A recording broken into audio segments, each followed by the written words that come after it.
norma dalam tubuh dari segi ritma siang, malam, kepentingan rehat, tidur dan juga kepentingan bekerja, bersukan. Boleh tak doktor terangkan sikit?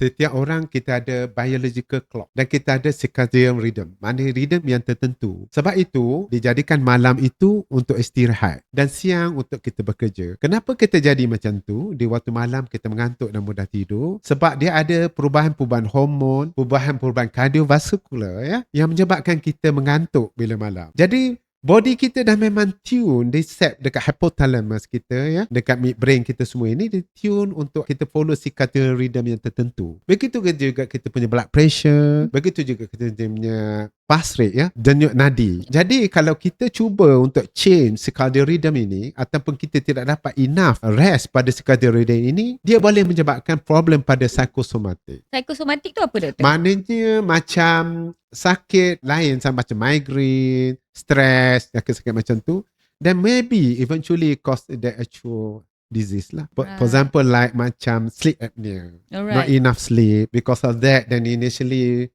cause stress, cause hypertension. Semua berpunca daripada tak cukup tidur. Tidak follow rhythm tertentu tu tadi. Rhythm kita yang sepatutnya. Alright. Rhythm kita sepatutnya waktu siang bekerja, malam istirahat. Siri jom dengar tips ini dibawakan khas untuk anda oleh Columbia Asia Hospital Tebrau.